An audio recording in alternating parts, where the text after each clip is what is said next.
Hello everyone, and a very welcome back to the channel. If it's your first time being here, give a look through the other videos, hit the subscribe button and you'll be notified every time we publish a new video, which is once a week, and we're going right well at that now. So here we have the 175. We're spreading a bit of slurry.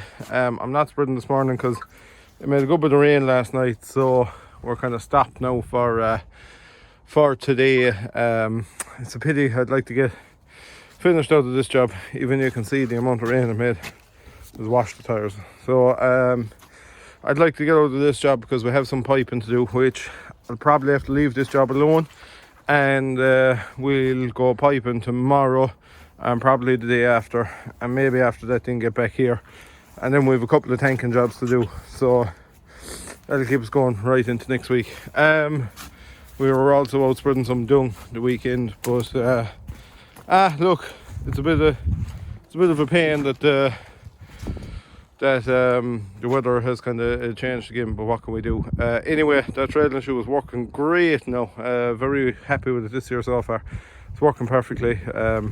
Macerator is working very, very well too, so we're flying away with it so far. So in the place we're in here now, we also feed the cattle in the winter, and I'm just after doing that here this morning. What I have to show you here one of the days is we made some bales here with the Fusion Plus, and we baled in the same field with our Fusion Standard, and I want to show you the difference between the bales, and you can be making up your own mind after that. But I will just give a look at the stack of them there now. We won't go opening any of them this minute, but maybe in the next few days we'll open two. I know some of them are from different fields, but if I can remember rightly, we'll try and poke out ones from the same field and we'll get a look at them. So looking at them, I know that one is film on film and this one is a standard. Now, it's kind of blatantly obvious, I suppose, because that one is green, but I know this one's a film as well, and I know that one's a net. And if you stand back here, you'd nearly know the film ones are smaller than the net ones. Now, that's not necessarily a bad thing. It's probably just the film is actually squeezing the bales a bit more inside in the baler. It really, really pulls them really tight. I'd say if you were to weigh them, who knows, I don't know, maybe they should be weighed by right and we would have a right answer, but I wouldn't say there is anything less or anything more in either one of the other. I don't think that makes an odds to it. So we have used some of them, and I'm going to keep my opinion out of it for this video. I'm going to let you decide what you think the difference is in them, but we will maybe tomorrow now I'll open this guy and I'll open the one above it, and that should be a good comparison because they're both out of the same field, so that'll give you a great idea of what them bales are like. So yeah, we're heading away from here now. We have a couple of jobs to do today, and once we get them finished, look, we'll be doing the spreading, and we're going to incorporate this into the video as well, the difference between the film and the net. So that's it for today. Tomorrow, look, we'll start talking away again about a bit more. Okay, so here we have a film bale. It's film on film. They're both made in the same field. I'll go down and show you the net one now, but basically we had the film on film baler on trial during the summer. It was a McHale Fusion. It was pretty much identical to ours, only it had a 1000 speed PTO gearbox. So that's your film bale. This is the way we feed them. We cut the end off them, stand them on end, and take off either your net or your, obviously half of them are done with film this year. And down here is our net bale. So now I apologize, it's a bit dark inside here because it is just getting bright now, but that's our net bale there now. So I'm going to take the film off and then I'm going to come down and take the net off. This stuff was swatted with our Pottinger mowers of, for instance, we'll say a Monday, and it was picked up on a Tuesday. in very, very dry conditions. It is silage, it's not haylagey stuff or anything like that. It's just pure silage really. So it's pretty much the same process for me to take off the film as it is to take off the net. It makes absolutely no difference to me that way really. And once we have this off, we'll get a good look at the bale.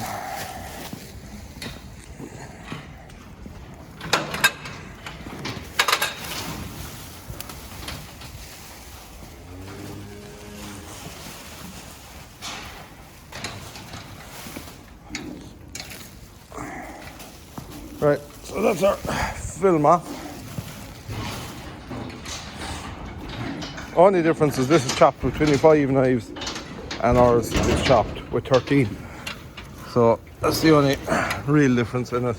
But as you can see, no waste whatsoever really. So a good job that way. And if we just get in, there's our chocolate now, which is very, very handy for me coming feeding these. We have other things to do because it just breaks up nicely when you go to break up the bale. So we'll go down to our net bale here now.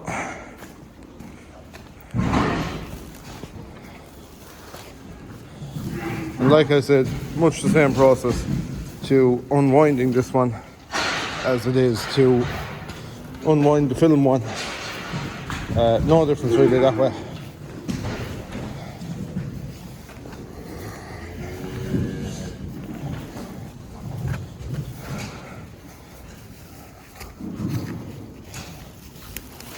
Should have really timed. Let's see which one takes longer to open. I don't think there's anything in it really.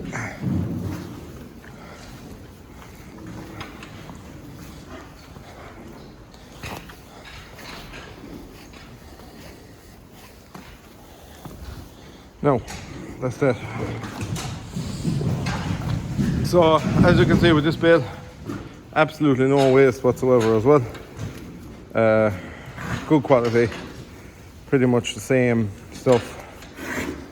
Like I said, the only difference is it's chopped a bit longer, which suits a lot of lads because if you chop it too fine, it's very, very hard to handle in the winter. They fall apart on you quite easily, so 13 knives seems to be the preferred thing to do.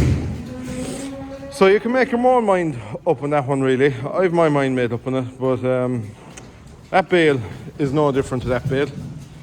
And that bale has cost them more to make it. It's cost them more for me to have a baler to make it. So that's kind of my mind made up on it.